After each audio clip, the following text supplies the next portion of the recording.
Next up is another incumbent, so please welcome Councilor At-Large Nina Liang. Nina, welcome. Hi, Colin. Thank you so much. And thank you to everyone at Quincy Dems for hosting us this evening and giving us this opportunity to connect with folks. So I'm Nina Liang, as Colin said, and I'm honored to represent all of you as one of your city councilors at large and current city council president. I'm proud to represent Quincy because of who we are and the impact that that's had on shaping the direction of our city. I believe that we're strong because we're diverse, whether your family has been here for generations or you're a new neighbor. And I think we're strong because of who we are and the perspectives that we each bring to the table. One of the things that I've learned serving as a city councilor since 2015 and as a first minority council president is that we make the most positive impact through listening and collaboration.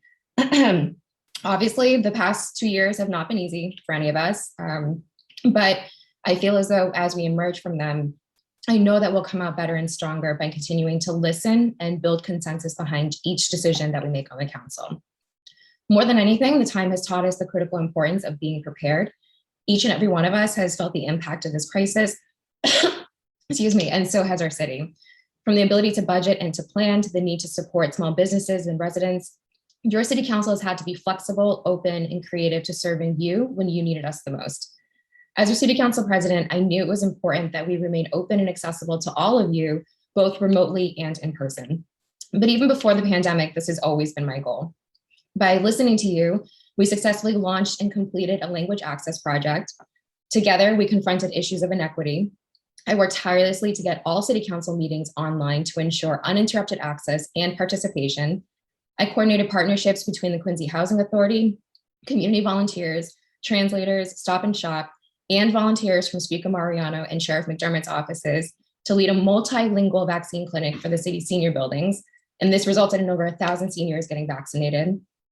Through consensus building and a collaborative approach, we were able to set up and translate the city's online vaccine scheduling platform so that residents could easily sign up for vaccines in Quincy rather than through the state's complicated platform.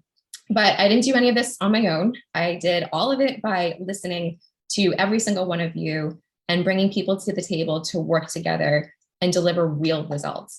I look forward to our conversation tonight and implementing any new ideas that are brought forward and any feedback that we get into our continued work together. Thank you. Thank you, Councilor. So the first question tonight deals with the issue of COVID-19.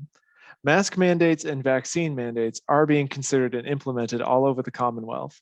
When considering your position on these policies, who do you turn to for guidance? And do you have stances on each of these mandates? Yeah, thank you, Colin. Sure. So I think about when these mandates were first coming into place over 1.5 years ago. I remember, the governor has shut down the state the Sunday before one of our Monday council meetings. And so we had canceled that meeting and it was a all hands on deck, right? Trying to figure out what does this mean for our city and what does this mean for us as councilors in our capacity to be able to legislate, right, for any emergency mandates that had come down from the state. And then also just in response to constituent services, whether it's small business owners or residents.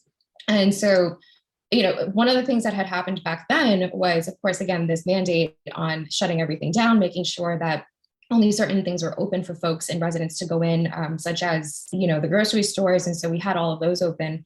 And we had these policies in place and they were being enforced. Excuse me, I don't know if you remember, but at the time when Walmart had shut down, they had to shut down because there was an employee who unfortunately got sick from COVID and lost their life.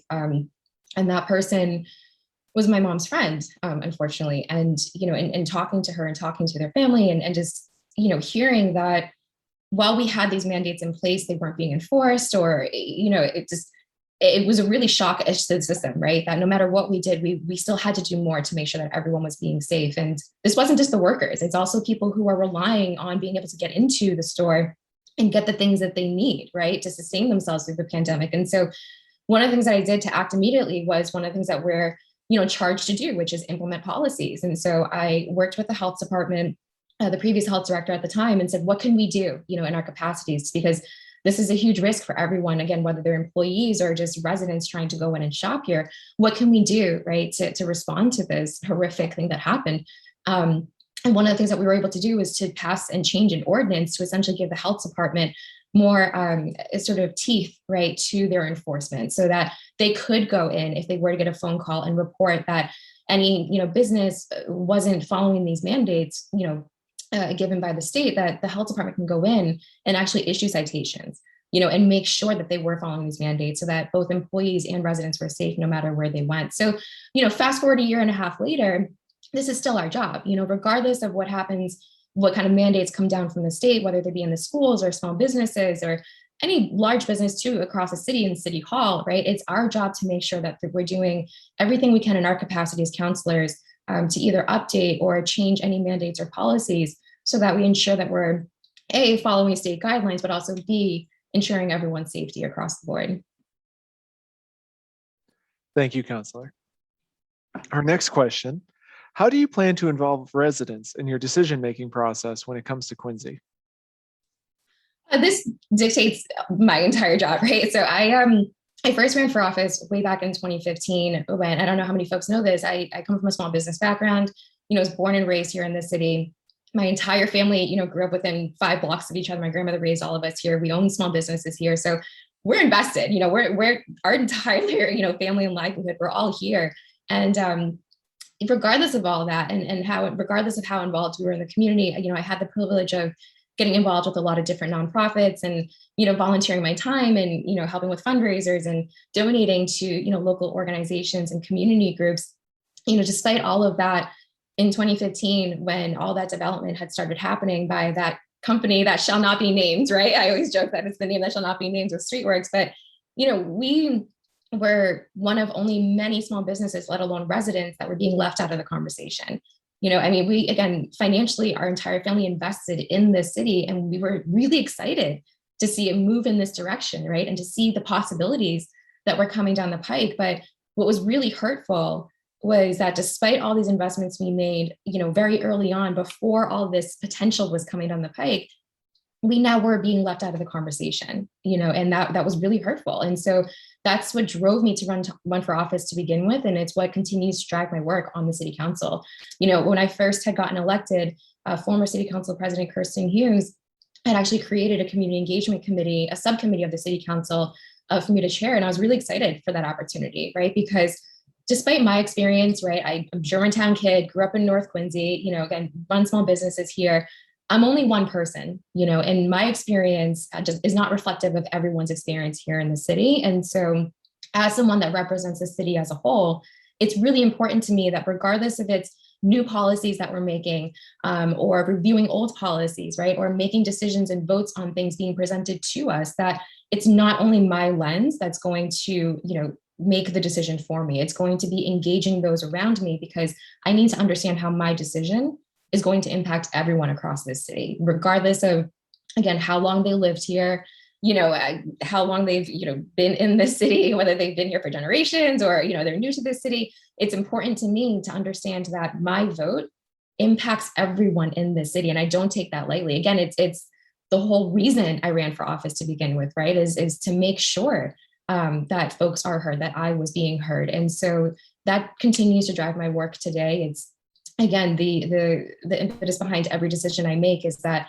regardless of where I land on something, I cannot bring myself to make a vote on something until I do everything in my power to engage folks. So whether that's having, public hearings in the committees that we have on topics. When I previously chaired the ordinance committee, I had the opportunity to have and hold numerous public hearings for residents to come and engage with us, even when it wasn't required to have a public hearing, because it was important, again, that before I made a decision on anything, I heard from as many people as possible on, again, both sides of an issue, so that I can make the best decision that I knew would impact everyone in the city.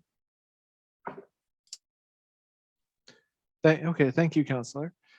Our next question concerns traffic. So with traffic and congestion on our streets increasing, would you be in favor of residents becoming more involved in traffic planning and patterns?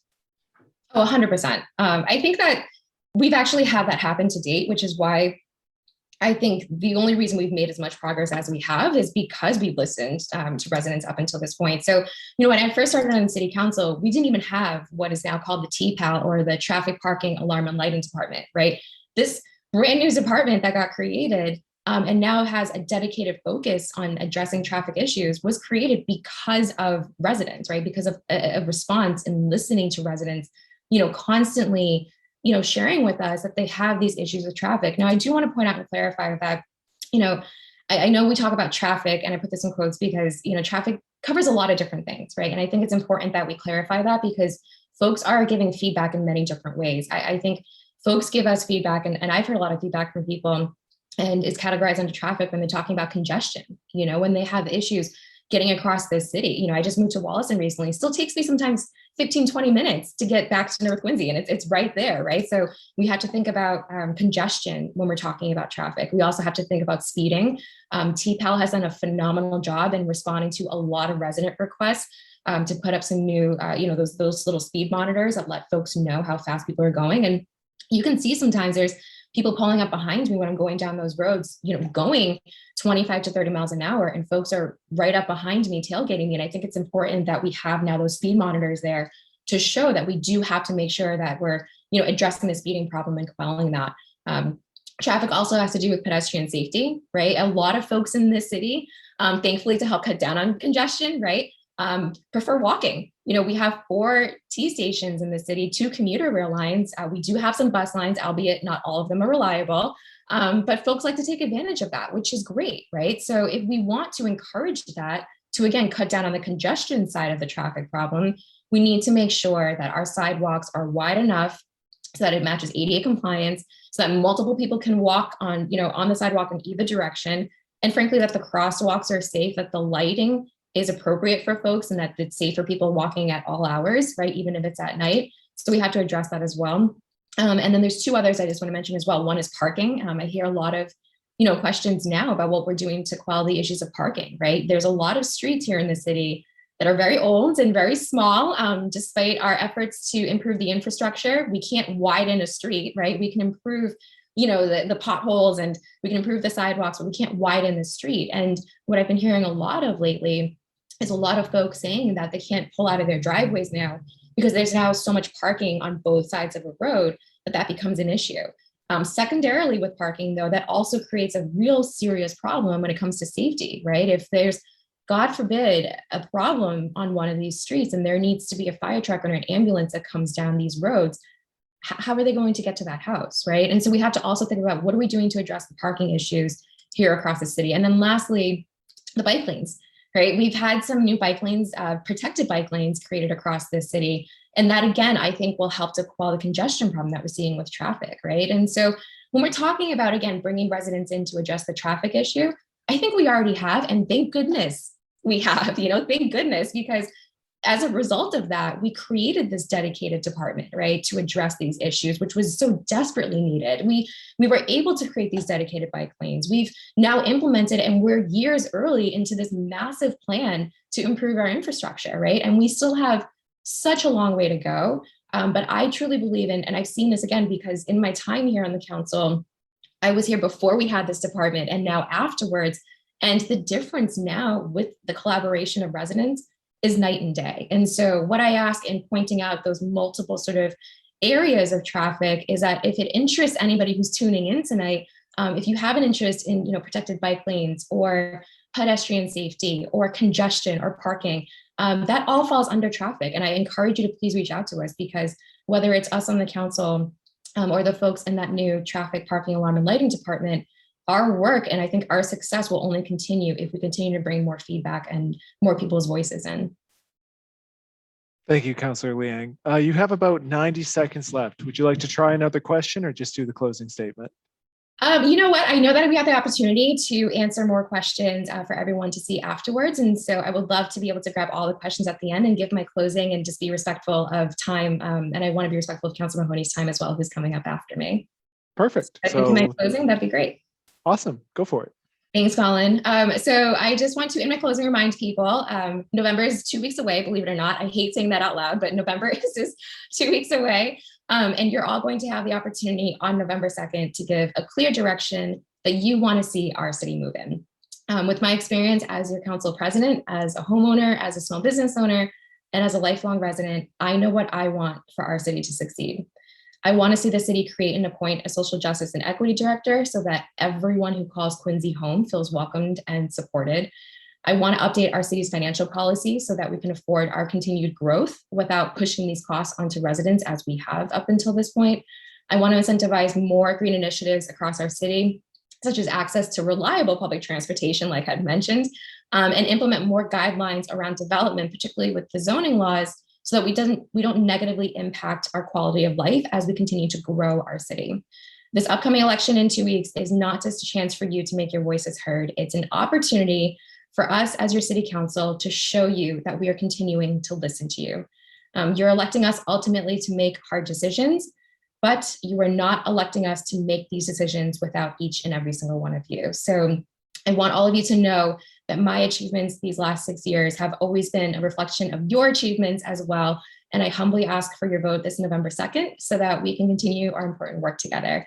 Thanks again, Colin. Thank you everyone for listening. I really appreciate it. And hopefully I'll see you all on the 2nd. Thank you, Councilor Liang.